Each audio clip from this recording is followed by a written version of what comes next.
बिस्मिल्लाहिर्रहमानिर्रहीम। अस्सलाम वालेकुम रहमतुल्लाहि व बरकातुहू। प्यारे बच्चों, जैसे कि आपको पता है कि पिछले कुछ दिनों से हम सीजन्स ऑफ इंडिया डिस्कस कर रहे थे, जिसमें हमने सबसे पहले कोल्ड सीज़न यानी कि जिसको हम विंटर सीज़न कहते हैं, कोल्ड वेदर सीज़न जो है था वो पहले डिस्कस किया। इसके बाद हमने दूसरा किया था हॉट वेदर सीज़न, जिसको हम समर के नाम से जानते हैं। अब तीसरा जो आज का मौजूद है, आज का अनवान जो हमारा है वो है एडवांसिंग मानसून। क्या है? एडवांसिंग मानसून, जिसको हम दूसरे अल्फाज में रेनी सीजन भी कहते हैं। जैसे कि पहले वाले को हम विंटर भी कहते थे, दूसरे वाले को समर भी कहते थे, तीसरे वाले का नाम अल्टरनेटिव नाम रेनी सीजन है। यानी कि हिंदुस्तान में सबसे ज़्यादा बारिश जो होती है वो इसी सीज़न में होती है, जिसको हम किस मानसून से? एडवांसिंग मानसून सीज़न के नाम से जानते हैं। और ये भी पता है हमें, ये सीज़न जो रहता है ये जून से मिड सितंबर तक रहता है। जून से मिड सितंबर से तक रहता है, क्योंकि the early week of September और we can say in the first week of September these began to retreat, began to blow backwards। तो जैसे कि आपको पता है कि मानसून जो है ये एक विंड है जो अपनी डायरेक्शन रिवर्स करती है with the passage of time, with the changing off season या और with the changing of pressure belt. तो ये जून से मिड सितंबर तक रहती है। तो सबसे पहले क्या होता है? बाय अर्ली जून के पहले हफ्ते में क्या होता है या जून से पहले क्या होता है? Low pressure conditions intensifies over northern plains. Northern plains जो है वहाँ लो प्रेशर कंडीशंस यानी कि प्रेशर बहुत ज़्यादा कम हो जाता है, इंटेंसिफाई हो जाता है, बहुत ज़्यादा एक्यूट बन जाता है प्रेशर, लो प्रेशर। हम लो प्रेशर की बात करें, इससे क्या होता है? ये प्रेशर जो है ये अट्रैक्ट किन को करता है? South east trade winds. ये साउथ ईस्ट ट्रेड विंड्स को अट्रैक्ट करता है। ये साउथ ईस्ट ट्रेड विंड्स कहाँ पे मौजूद होती है? विच ऑरिजिनेट ओवर द वार्म सब tropical areas of the southern ocean. जो इंडिया का साउदर्न ओशन है यानी कि इंडियन ओशन जो है, इसका जो साउदर्न एरिया है वहाँ पे ये विंड्स ऑलरेडी मौजूद होती है और ये हाई प्रेशर बेल्ट होता है। और तो क्या होता है, जब इंडिया के नॉर्दर्न प्लेयर में प्रेशर लो हो जाता है तो ये विंड्स इस एरिया से, साउदर्न एरिया से मूवमेंट करना शुरू कर जाती है। कहाँ की तरफ? इस इंडिया की तरफ। ये क्या करती है? साउदर्न ओशन में जो विंड्स होती है, these winds cross the equator. ये इक्वेटर को क्रॉस करती है सबसे पहले, क्योंकि पहुंचना इनको कहाँ है? Northern parts of India, northern plains of India, क्योंकि वहाँ प्रेशर बहुत कम होता है। And blow in south westerly direction. उसके बाद ये साउथ वेस्टर्न डायरेक्शन इख्तियार करते हैं। इक्वेटर क्रॉस करने के बाद ये विंड्स जो साउदर्न ओशन से आती है, जिनको हम किस नाम से? साउथ ईस्टर्ली ट्रेड विंड्स के नाम से जानते हैं, ये अपनी डायरेक्शन चेंज करते हैं। किस डायरेक्शन में? साउथ वेस्टर्ली डायरेक्शन में। फिर ये कहाँ अंदर जाती है? इंटर्स द इंडियन पेनिनसुला। जो इंडिया का निचला वाला हिस्सा है, जो इंडिया का पेनिनसुलर वाला हिस्सा है, उसमें घुस जाती है एज साउथ वेस्टर्न मानसून, जिसको हम किस नाम से जानते हैं? साउथ वेस्टर्न इनकी डायरेक्शन होती है और मानसून विंड है। साउथ वेस्टर्न विंड्स हम बोल सकते हैं या साउथ वेस्टर्न मानसून बोलते हैं। और जैसे कि हमें पता है ये विंड जो है दे ब्लो ओवर वार्म ओशंस, ये गर्म समंदरों से आके गुजरती है, क्योंकि ये साउदर्न ओशन से आती है, फिर नॉर्दर्न ओशन में पहुंच जाती है, फिर बे ऑफ बंगाल और अरेबियन सी में जाती है। तब इन इलाकों में टेम्परेचर गर्म होता है, यानी कि ये ओशंस के ऊपर टेम्परेचर बहुत गर्म होता है। They bring abundant moisture to the subcontinent. क्योंकि ये समंदरों से आती है, इसलिए ये बहुत सारा पानी, बहुत सारा मॉइस्चर और वीकेंड से बहुत सारा ये वाटर वेपर, बखारात अपने साथ लाते हैं। कहाँ? सब कॉन्टिनेंट में। हम हिंदुस्तान की बात नहीं करेंगे, हम बाकी कंट्रीज की बात करें। सब कॉन्टिनेंट में जितने भी कॉन्टिनेंट आते हैं, बरसगीर में जितने भी कॉन्टिनेंट्स आते हैं, जितनी भी कंट्रीज आती है, दीज विंड्स आर स्ट्रांग। ये हवाएं जो है ये बहुत मजबूत है और तकरीबन ये 30 किलोमीटर फी घंटे की रफ्तार से तेज चलते हैं। और अर्ली जून से शुरू हो जाते हैं, तकरीबन 1 महीने के अंदर ये सारे हिंदुस्तान में पहुंच जाती है। तकरीबन 1 महीने के अंदर सारे हिंदुस्तान में ये पहुंच जाती है। और ये दिस टॉपिक हमने पहले ही आधा डिस्कस किया है, the advanced and retreating of monsoon. तकरीबन ये पूरे हिंदुस्तान में साउथ से 120 दिन तक फिर रहती है और बाय द मिड ऑफ सितंबर ये वापस जाना शुरू कर जाती है। एक मंथ में सारे हिंदुस्तान में ये मानसून विंड्स फैल जाती है। जब ये अंदर आ जाती है, कौन the inflow of south west monsoon India brings total change in weather condition. जब ये हिंदुस्तान के अंदर पहुंचती है, कौन, साउथ वेस्ट मानसून विंड्स, ये हिंदुस्तान के सारे मौसमी हालात तब्दील कर देते हैं। ये हिंदुस्तान के सारे मौसमी हालात तब्दील कर देते हैं। अचानक से एकदम से सारे हिंदुस्तान में एक के बाद दूसरे अल्टरनेटिवली बारिशें शुरू होने जाती है। अगर हम वेस्टर्न घाट्स की बात करें, वेस्टर्न साइड, अब विंडवर्ड साइड, जहाँ जिस साइड में विंड टकराती है वेस्टर्न घाट्स के, वो कितना सेंटीमीटर रेनफॉल रिसीव कर दिया, 250 सेंटीमीटर ऑफ रेनफॉल। और हिंदुस्तान में सबसे ज़्यादा रेनफॉल कहाँ होता है, north eastern parts of the country, north eastern parts of the country, जहाँ पे आसाम है, मेघालय है, नागालैंड है, उसी मतलब 7 सिस्टर्स, उसी साइड में ज़्यादा रेनफॉल हो जाता है।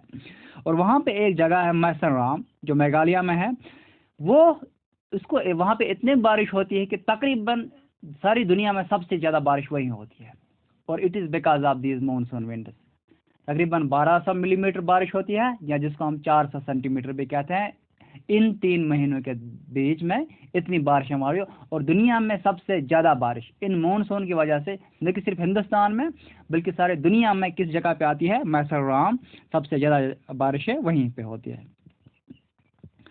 दूसरी तरफ से अगर हम देखेंगे, ये रेनफॉल जो है डिक्रीज हो जाता है। ये रेनफॉल क्या होता है, ये डिक्रीज होता है from east west, east west ये डिक्रीज हो जाता है। यानी कि राजस्थान और गुजरात के पार्ट्स में रेनफॉल उतना नहीं होता है, यानी कि ईस्टर्न साइड में बहुत ज़्यादा होता है। वर्ल्ड में सबसे ज़्यादा highest rainfall experience eastern side में होता है, लेकिन वेस्टर्न साइड में रेनफॉल कम हो जाता है। और अगर हम राजस्थान की बात करेंगे, गुजरात के कुछ इलाकों की बात करें, वहाँ बारिश बहुत कम हो जाती है। इन मानसून के साथ एक और फिनोमेना है। अक्सर जब हम मानसून की बात करते हैं, हमारे जहन में एक ही बात आती है कि इसको हमने दूसरा नाम रेनी सीजन दिया। हम ये सोचते हैं कि सिर्फ बारिशें ही बारिशें होंगी, लेकिन ऐसा नहीं है। There are breaks in the monsoon. Monsoon में ब्रेक्स होती है। ब्रेक्स मतलब there are alternate dry spells, intervals होते हैं। ये बारिश कंटिन्यू नहीं होती है, 4 दिन 5 दिन हफ्ते भर बारिश हो गई, फिर इसके बाद एक हफ्ता या 15 दिन का इंटरवल रहता है, यानी कि 10 दिन 15 दिन नहीं पड़े, फिर आती है बारिश। यानी कि there are alternate wet and dry season, और we can say there are alternate wet and dry spells. पहले बारिश होती है, फिर 8 दिन 10 दिन मतलब बारिश नहीं आती है, फिर बारिश आती है, फिर खुश्क होती है, मतलब ऐसा ही चलता है। या हम ये नहीं कह सकते हैं पूरी बारिश ही होती है या पूरा खुश्क ही रहता है, नहीं, ऐसा नहीं है। Alternate spells of dry and wet season, dry भी होती है, वेट भी होता है, लेकिन अल्टरनेटिवली, ठीक है ना। लेकिन अक्सर ये भी रहता है हमारे जहन में, अब हमने यहाँ पे देखा कि ड्राई स्पेल्स भी आते हैं मानसून में, ड्राई स्पेल्स भी होते हैं, इंटरवल्स होते हैं, यानी कि मानसून, 2 मानसून विंड्स के बीच में एक ब्रेक भी होती है, जिसमें मौसम खुश्क रहता है। कभी कभी ये जो मानसून ट्रफ डेवलप होता है, ये अगर किसी जगह पर बहुत देर तक रहे तो ये ड्रॉट भी ला सकता है। यानी कि हम एक और बात यहाँ पे आती है कि ऐसा ही नहीं है कि मानसून के साथ हमेशा रेन ही हो। अगर मानसून विंडस जो है ये जब ट्रफ बनाती है, यानी कि लो प्रेशर बेल्ट जब किसी जगह पे बहुत ज़्यादा एक्यूट बन जाता है, तो ये कई इलाकों में खुश्क साली भी लाते हैं।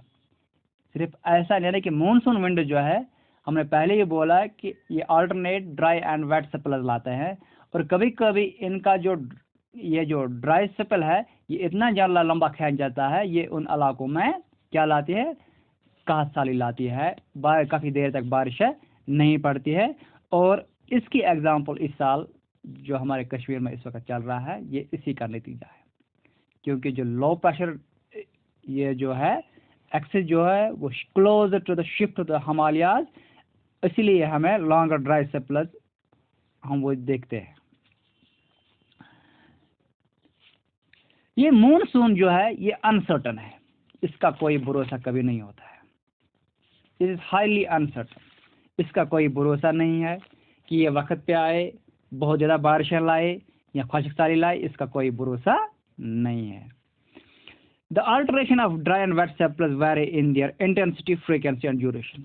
ये जो अल्टरेशन है, ये जो वेट स्पेल और ड्राई स्पेल आ रहे हैं, ये जो बारिश गिरने का टाइम और इसके बीच जो खुश्क साली का खुश्की का टाइम है, ये वेरी होता है, ये एक जैसा नहीं रहता, ये रेगुलर नहीं है। इंटेंसिटी, इसकी तेज़ी क्या होगी, इसका ड्यूरेशन क्या होगा, इसकी फ्रीक्वेंसी क्या होगी, इसका कोई भरोसा नहीं है। इसलिए हम ये कहते हैं कि मॉनसून हाईली इरेगुलर है, इसका कोई भरोसा नहीं है। एक तरफ से हम देखते हैं कभी कभी ये मॉनसून बहुत इंटेंस हो जाता है, कभी के विंडर्स बहुत इंटेंसिटी में होती है, ये किसी जगह पर बहुत दिन तक रहता है और ये बहुत सारा सैलाब, डिवास्टेटिंग फ्लड जिससे तबाही हो जाता है।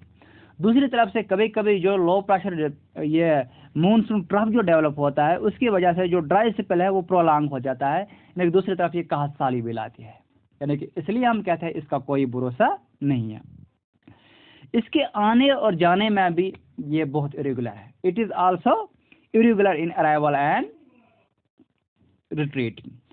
हम अक्सर तौर पे ये कहते हैं ये early part of the early June कहाँ पहुँच जाता है, हिंदुस्तान के निचले वाले हिस्से में केरला कोस्ट और कर्नाटक कोस्ट पे पहुंच जाता है। फिर बाय मिड ऑफ जून ये कहाँ पहुंच जाता है, सेंटर इंडिया के सेंटर में पहुंच जाता है। अरेबियन सी वाली ब्रांच, वहाँ से जो कौन सी ब्रांच होती है, बे ऑफ बंगाल वाली ब्रांच है, वह एक हफ्ते में कहाँ आसाम तक पहुंच जाती है। लेकिन कभी कभी इरेगुलर होता है, ये लेट भी हो जाता है, यहाँ अर्ली भी आ जाता है, इसका कोई भरोसा नहीं है। फिर ये सितंबर से जाना शुरू कर देता है वापस, धीरे धीरे ये शुरू होता है और by mid of the October ये पूरे नॉर्दर्न इंडिया से वापस जाता है और by the end of December ये बिल्कुल हिंदुस्तान से बाहर जाता है। लेकिन कभी कभी ये भी ड्रामा करता है, हम ये कह सकते हैं ड्रामा करता है, ये इरेटिक है, इसका कोई रेगुलर फ्लो नहीं है। क्योंकि वजह क्या है, इसके साथ बाकी सारे फिनोमेना एसोसिएटेड है, जैसे आपने पढ़ा साउदर्न ऑसिलेशन है, इसके साथ ये जो आपने पढ़ा एल नीनो है, बहुत सारे फिनोमेना इसके साथ एसोसिएटेड है और ये डिपेंडेंट है उन पे भी, कहीं ना कहीं उनका दखल अंदाजी इसमें होती है, वो इन पे डिपेंडेंट होता है, या ओशनिक करंट्स होते हैं, या ये डेवलपमेंट ऑफ प्रेशर बेल्ट्स होते हैं। तो कहीं ना कहीं ये सारी चीज़ें जो मिल के मानसून को बनाती है, कहीं ना कहीं में वेरिएशन आ गई तो अल्टीमेटली मानसून में भी वेरिएशन आती है, इसलिए ये हाईली इरेगुलर होता है। तो हम बच्चों बात कर रहे थे आज तीसरे सीज़न की, जिसको हम रैनी सीज़न के नाम से जानते हैं, कि एडवांसिंग मानसून। तो यहाँ पर एक बात हमेशा हमें जहन में रहनी चाहिए कि रैनी सीज़न का मतलब ये नहीं कि हमेशा बारिश ही पड़ती है, इसमें ड्राई सप्लाईज भी है और ड्राई सप्लाईज कभी प्रोलॉन्ग भी हो जाते हैं और वो ड्राफ्ट की किसी किन्हीं इलाकों में ड्राफ्ट भी ला सकते हैं। तो आज के लिए बस इतना ही, बाकी वसल।